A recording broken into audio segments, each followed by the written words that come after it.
ఈయన ఒక veteran player అని చెప్పకూడదు కానీ, చాలా ప్రొఫెషనల్ క్రికెట్ ఆడాడు. చాలా పెద్ద పెద్ద ప్లేయర్స్‌తో ఆడారు ఈయన. అతనెవరో కాదు సాయి వెంకటరమణ గారు. ఈయన ముద్దుగా రమణ గారు అని కూడా పిలుస్తారు. ఆయన లైఫ్ జర్నీ ఎలా ఉందో, ఆయన తలపెట్టే కొన్ని కొన్ని బిగ్ టోర్నీస్ గురించి మనకి ఈరోజు చెప్తారు మన పాడ్‌కాస్ట్‌లో. Hi sir. హాయ్ అండి.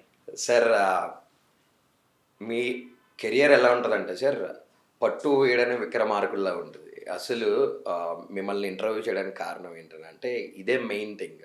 అసలు ఎలా మీ క్రికెట్ జర్నీ ఎలా స్టార్ట్ అయింది సార్? క్రికెట్ జర్నీ అంటే చిన్నప్పటి నుంచి క్రికెట్ అంటే ప్యాషను. అదంతా చాలా ఇష్టం అండి.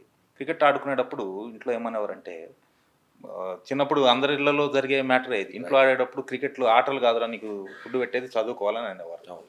చదువుకోవాలంటే మా డ్యాడీ ఏం చెప్పేవారు, "నువ్వు నువ్వు శుభ్రంగా చదువుకొని మంచి ర్యాంకులు వస్తే నేను క్రికెట్ ఆడిస్తాను. లేకుంటే నీ క్రికెట్ కిట్ అనేది ఇప్పుడు మనకి చాలా ఫెసిలిటీస్ ఉన్నాయి. అప్పుడు ఇన్ని ఫెసిలిటీస్ లేవు ఆ రోజుల్లో. ఏదైతే చిన్న బ్యాటో ఏదంటే కొనుక్కుంటే అంతా పొయ్యిలో పెడతాం" అనేవారు. సరే అవి ఎక్కడ పోతాయో మొన్న ఆడనీరేమో అని చెప్పి తెల్లవారుజామున లేచి చదువుకుని శుభ్రంగా చదువుకుని అప్పుడు క్రికెట్ ఆడుకునేవాడినండి.